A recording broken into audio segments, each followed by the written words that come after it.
No vídeo de hoje nós vamos falar sobre empirismo e os seus principais autores e contribuições para a psicologia. No último vídeo a gente falou sobre o racionalismo, que foi um movimento filosófico muito representado pelo filósofo René Descartes, que marcou ali uma ruptura com a filosofia existente na Idade Média, e essa filosofia que circundava toda a vida humana, seja ela política, econômica, social, que estava muito baseada no cristianismo.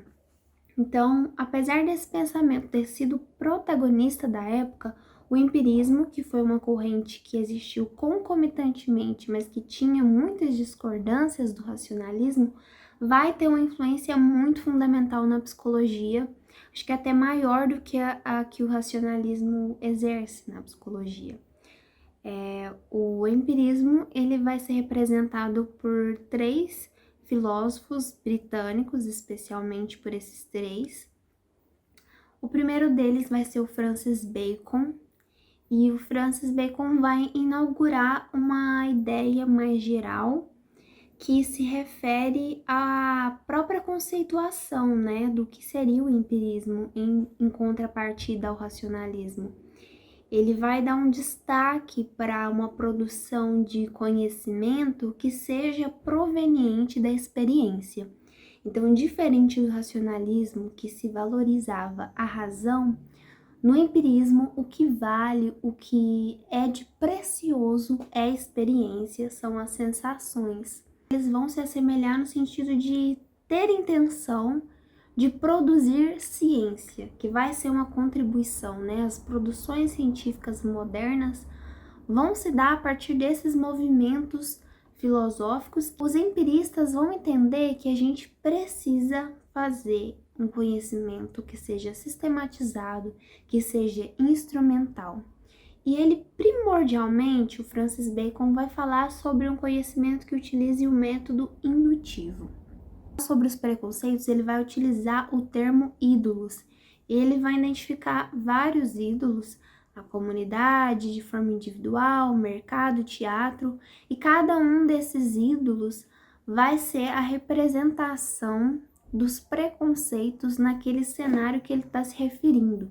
Por exemplo, ídolos da comunidade seriam as preconcepções ou as ideias que não são verdadeiras, que a comunidade constrói, e esses preconceitos afetam a nossa concepção e a nossa compreensão e obtenção do conhecimento verdadeiro.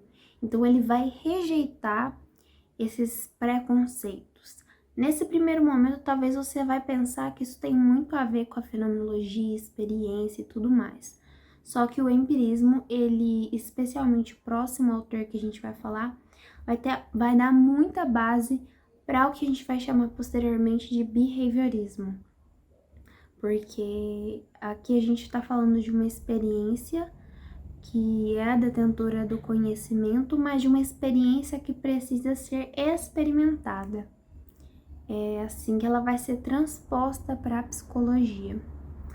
O John Locke, então, ele vai ser um dos principais autores dessa filosofia.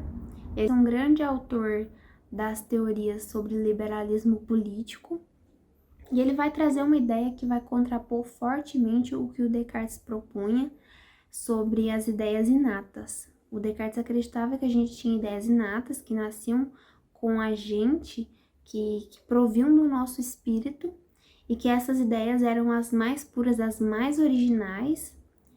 Já o John Locke vai dizer que não existem ideias inatas, que isso não é possível, que nós somos telas em branco, que nós somos tábulas rasas, que nós somos folhas em branco e que é a partir da experiência que essas folhas vão se preenchendo, é a partir da experiência que nós vamos nos construindo, nos formando.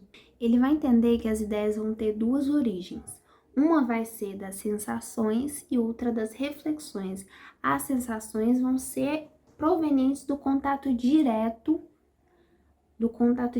com a experiência, com a sensação, com a percepção, ou seja, com o mundo externo. Já a reflexão vai ser o processamento interno disso.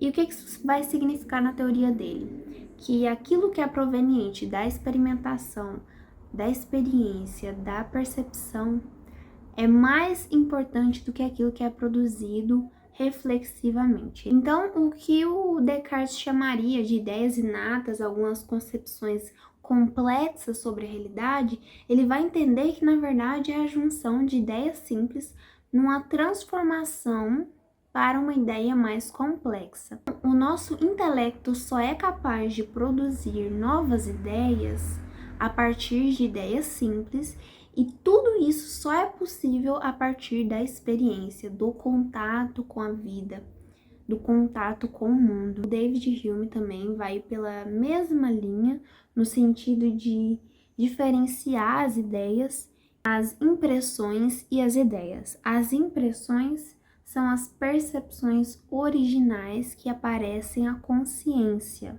Como elas são as sensações, são percepções provenientes da experiência e do contato direto com o externo, elas são verdadeiras e elas têm mais vivacidade, elas também estão numa hierarquia maior. Já as ideias são percepções derivadas, são cópias pálidas das impressões, ou seja, impressões são mais originais, são mais verdadeiras, são mais vivas, porque elas provêm do contato da experiência. Já as ideias, elas são secundárias, porque elas se dão a partir das percepções derivadas, elas são cópias das impressões, elas não são as impressões. O Hume também vai fazer uma crítica que vai ser importante ao método científico, que vai ser relativa à noção que se estabelece de causalidade. Até então, um evento que acontecia antes e o outro acontecia depois, sempre se conectava esses dois eventos por uma lógica de causalidade. Se aconteceu isso, foi por causa daquilo. E ele faz uma crítica porque ele acredita que essa noção não responde todas as questões. Não é porque uma coisa aconteceu antes e a outra depois que uma responda à outra. Então, nesse vídeo a gente falou sobre empirismo. Eu sugiro que você veja o vídeo sobre racionalismo, caso você ainda não tenha visto. Tem uma playlist aqui até agora do que a gente tem construído sobre a história da psicologia. Acho importante a gente trazer essa perspectiva filosófica porque ela é muito influente. Eu vou deixar aqui um resuminho que eu fiz. Ele tá mais focado no racionalismo, porque eu fiz ele mais pro racionalismo. Mas eu espero que tenha algum proveito para você. E eu gostaria de pedir que você se inscrevesse, que você deixasse sua curtida, que deixasse seu comentário, porque eu quero construir aqui uma comunidade. E é muito importante para mim a sua opinião, sugestões, o que você tá achando, o que você gostaria de ver aqui, para que a gente possa ir fazendo acordos e a gente chegue naquilo que é mais relevante em conjunto para essa comunidade que está se construindo. Então é isso, agradeço a atenção de vocês e até o próximo vídeo.